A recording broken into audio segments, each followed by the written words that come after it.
तारीख 9 अगस्त सुबह के करीब 6 बज रहे होते हैं। कोलकाता के आरजी कर मेडिकल कॉलेज के सेमिनार हॉल में कुछ लोगों को तड़के सुबह एक लाश नज़र आती है। लाश को देखने के बाद उन लोगों की हिम्मत नहीं होती है कि उसको एक नज़र भर कर देख पाएँ। लाश की हालात ऐसी होती है, लाश गवाही दे रही होती है कि कातिल कितना बेरहम रहा होगा। कातिल के बारे में ऐसा कहा जाता है कि उसने पहले शराब पी, उसके बाद पॉर्न वीडियो, अश्लील वीडियो देखी और उसके बाद उसने इस पूरी वारदात को अंजाम दिया। पूरी कहानी को विस्तार से बताएंगे। मेरा नाम सूर्यकांत शर्मा है और आप देखना शुरू कर चुके हैं हमारा खास कार्यक्रम किस्से और कहानियाँ। कोलकाता के श्याम बाज़ार में स्थित आरजी कर मेडिकल कॉलेज है, जहाँ पर चेस्ट मेडिसिन डिपार्टमेंट की पीजी की सेकेंड ईयर की एक ट्रेनी डॉक्टर होती है, जो कि स्टूडेंट होती है। उनका नाइट शिफ्ट उस मेडिकल कॉलेज में चल रहा होता है, जहाँ पर वो अपनी ड्यूटी दे रही होती हैं। रात के करीब 8 अगस्त की रात 10 बजे उन्हें अपनी माँ का कॉल आता है। माँ अक्सर उनसे कॉल पर उनका हालचाल लिया करती थीं। उसी तरह आज भी उन्होंने कॉल किया था और उन्होंने अपनी बेटी से खाने पीने के बारे में पूछा कि खाना खाया या नहीं। बेटी मुस्कुराते हुए कहती है कि अभी तो नहीं खाया है, अभी मेरे राउंड पर जाने का वक्त हो रहा है, मैं खाना खा लूँगी। इतनी बात कहकर वो कॉल काट देती हैं। इसके बाद माँ को तसल्ली हो जाती है कि चलिए सब कुछ सही है, खाना खा लेगी। उसके बाद वो राउंड पर जाती हैं। राउंड लेते लेते मरीज़ों को देखते हुए कब रात के 2 बज जाते हैं पता नहीं चलता। 2 बजे वो अपने जो जूनियर और उनके डॉक्टर होते हैं उनसे पूछती हैं कि तुम लोगों ने खाना खाया या नहीं। जूनियर डॉक्टर बोलते नहीं, हमने खाना नहीं खाया। उसके बाद वो कहती हैं कि चलो आज हम लोग साथ खाना खाएंगे। उसके बाद सब मुस्कुराते हुए अपना खाना ख़त्म करते हैं। एक अच्छा माहौल सा चल रहा होता है। खाना ख़त्म करने के बाद ट्रेनी डॉक्टर कहती है कि मुझे थोड़ी थकान सी महसूस हो रही है, मैं आराम करने जा रही हूँ। कॉलेज की तीसरी मंजिल पर सेमिनार हॉल होता है। चूँकि वहाँ पे कोई अलग से रेस्ट करने के लिए कमरा नहीं होता, तो वो सेमिनार हॉल में जाकर आराम करती हैं। अगली सुबह 6 बजे उनकी लाश मिलती है। लाश की हालत बहुत ख़राब होती है। पूरे जिस्म पर कातिल अपना निशान छोड़े हुए होता है। चेहरे से लेकर हर बॉडी पार्ट्स पे चोट के निशान होते हैं। यहाँ तक कि प्राइवेट पार्ट से ब्लीडिंग भी हो रही होती है। ट्रेनी डॉक्टर का जो चश्मा था वो भी बगल में टूटा हुआ पड़ा होता है। इन सब चीज़ों के बाद लगभग 11 बजे गार्जियन को कॉल जाता है। ट्रेनी डॉक्टर के मम्मी पापा को जब ये खबर पता चलती है तो उनको अपने कानों पर विश्वास नहीं होता। माँ कहती है कि कल ही तो रात को बात हुई थी, अचानक आज सुबह ऐसा क्या हो गया। उसके बाद वो वहाँ के लिए निकलती हैं, लेकिन इतने में खबर उस सेमिनार हॉल से पूरे कॉलेज में फैल जाती है। डॉक्टर, नर्स और वहाँ से फैलते फैलते पूरे देश में फैल जाती है। लोगों में काफ़ी आक्रोश नज़र आता है। मामला काफ़ी संगीन हो जाता है।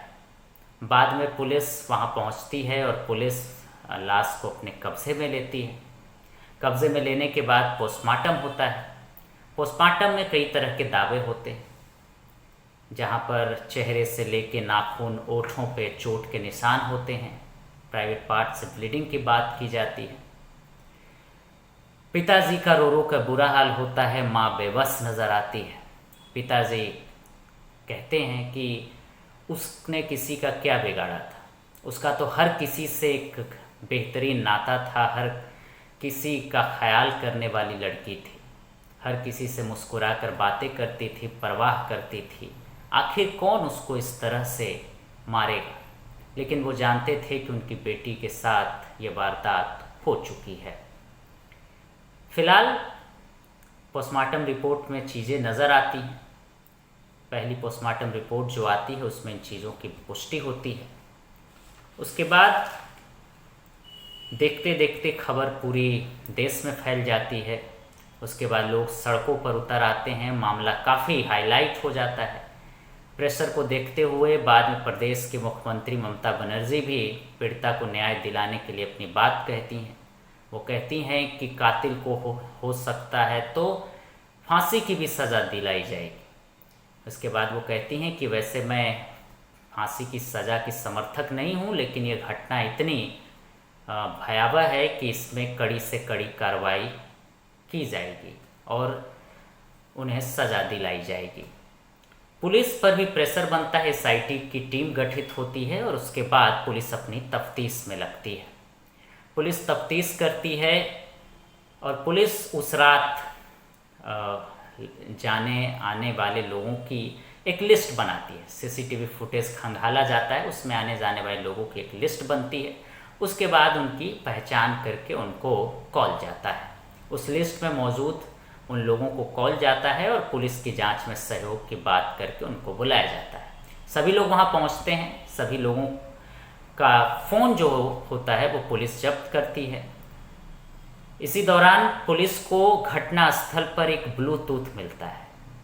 ब्लूटूथ मिलते ही पुलिस उन सभी लोगों की, जितने भी सीसीटीवी के दायरे में पाए जाते हैं, जो लिस्ट में शामिल होते हैं, उनके फ़ोन से उस ब्लूटूथ को कनेक्ट किया जाता है। अचानक एक फ़ोन में वो ब्लूटूथ ऑटोमेटिक कनेक्ट हो जाता है, जिसके बाद पुलिस उस फ़ोन से जुड़े शख्स को बुलाती है और उससे गहन पूछताछ करती है। उस शख्स का नाम संजय राय होता है। संजय राय, जिसके बारे में कई कहानियां हैं, कई राज हैं, उसके बारे में भी बताएंगे आपको। पुलिस उसका फ़ोन लेती है और उसके बाद फ़ोन की तफ्तीश और गहराई से करती है तो फ़ोन में कई अश्लील वीडियो पाए जाते हैं, जिसको आप पॉर्न वीडियो कह सकते हैं। अश्लील वीडियो देखा जाता है, उसमें कई तरह की आपत्तिजनक तस्वीरें, वीडियोस पाई जाती हैं, जिसके बाद पुलिस अपनी पूछताछ और गहराई से करती है। काफ़ी लंबी पूछताछ के बाद संजय रॉय जो है वो टूटता है और वो अपनी संलिप्तता का कबूलनामा करता है।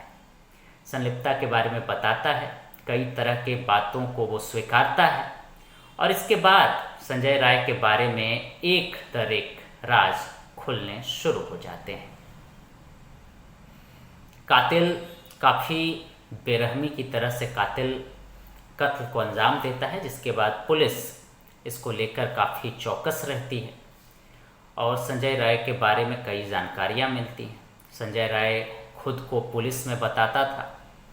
वो एक अपने आप को सिविल वॉलंटियर बताता था, जो कि अमूमन पुलिस सहायता लेती है और ट्रैफिक वगैरह या किसी फेस्टिवल्स में ट्रैफिक्स और लोगों को संभालने के लिए सुरक्षा की दृष्टि से भी ऐसे वॉलंटियर्स काम करते हैं। उसी तरह से ये भी उस हॉस्पिटल में आया जाया करता था। इसने अपना माहौल बहुत हाई प्रोफाइल बना रखा था। ये मार्केट में इसके बारे में फैला होता है कि काफ़ी बड़ी पहुंच है, पुलिस महकमे में एक बड़ी पहुंच है, आला अधिकारियों का हाथ इस पे है, जिसकी वजह से लोग इससे थोड़ा खौफ खाते थे।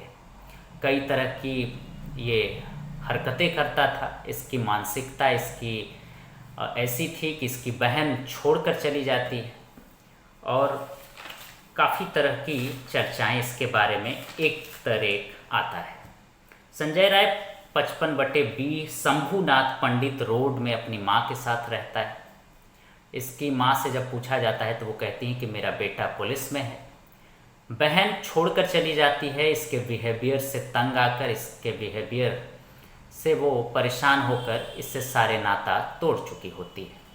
संजय राय के बारे में पता चलता है कि ये कई शादियां कर चुका होता है और बाद में तलाक दे देता था। एक पत्नी की संदिग्ध अवस्था में मौत होती है। ऐसे उसका कारण कैंसर बताया जाता है, लेकिन पड़ोसी कहते हैं कि उसकी मौत संदिग्ध थी। खैर, मामला उतना हाई प्रोफाइल नहीं हुआ था तो मामला दब गया था। इसके बाद लोग कहते हैं कि ये पहले बॉक्सर था, उसके बाद इसे पॉर्न का लत लगता है। शराब पीने के बाद ये अक्सर पॉर्न वीडियो, अश्लील वीडियो देखता है और सिर्फ देखता ही नहीं बल्कि बहुत सारे लोगों को दिखाता भी था। कॉलेज और हॉस्पिटल की कई नर्सें भी कहती थीं कि ये आने के बाद हम लोगों को भी अश्लील वीडियो दिखाता था, हम लोग के सामने फ़ोन कर देता था और अश्लील वीडियो चला देता था। खैर, इस तरीके से इसने अपने मार्केट में अपना भौकाल बनाया था कि कोई बोलने की हिम्मत नहीं करता था। इसके बारे में पता चलता है कि इसने पहले जो ट्रेनी डॉक्टर थी उसकी हत्या करता है और उसके बाद रेप भी करता है। इस मामले के लिए पोस्टमार्टम रिपोर्ट की अगली रिपोर्ट आनी बाकी है, लेकिन प्राथमिक जो रिपोर्ट आती है उसमें बहुत सारी चीज़ें स्पष्ट होती हैं और इसके बारे में कई तरह की खबरें निकल कर आती हैं कि ये मानसिक रूप से इस तरह का था। अक्सर पॉर्न वीडियो देखना, शराब पीना, शराब पीने की अवस्था में ही हॉस्पिटल में आ जाना और अपनी आसपास की महिलाओं पे गंदी नज़र रखना, ये आम था इसके लिए। अब मामला काफ़ी हाईलाइटेड था, ये पुलिस के गिरफ्त में आ गया। पुलिस लगातार और भी जांच कर रही है और बातें कर रही है। इसके अलावा पुलिस जो है आरोपी को अपने कब्ज़े में ले चुकी है। अदालत ने उसे पुलिस रिमांड पर भी भेज दिया है। फिलहाल ये सारी चीज़ें निकल कर आती हैं और अब महिला जो डॉक्टर थी उसको लेकर लोगों में काफ़ी आक्रोश है। उसकी न्याय सीबीआई की मांग हुई है। ममता बनर्जी ने भी कहा है, पुलिस ने भी कहा है कि हम अपनी जांच पूरी तरीके से कर रहे हैं, लेकिन अगर पीड़ित परिवार चाहता है कि सीबीआई से जांच हो तो हमें कोई आपत्ति नहीं है, वो जांच करा सकते हैं। मामला खुलकर कई राज खुल रहे हैं, अपराधी के बारे में कई चीज़ें खुल रही हैं। फिलहाल इस कहानी को सुनाने का अर्थ हमारा किसी को भी डराना नहीं था, बल्कि सतर्क रखना है। आप अपने सोसाइटी, अपने समाज में अपनी निगाह पैनी रखिए और सतर्क रहिए। ऐसे लावारिस और इस तरीके के लोगों पर नज़र रखिए। अगर जानकारी मिलती है तो पुलिस को बताइए। तमाम सुरक्षा के अपने पैमाने सेट ख्याल। इस तरह के लोग बैठे होते हैं, कभी भी घटना को अंजाम दे सकते हैं। फिलहाल आप सुरक्षित रहें। तब तक के लिए नमस्कार। आप अपना ख्याल रखें। धन्यवाद।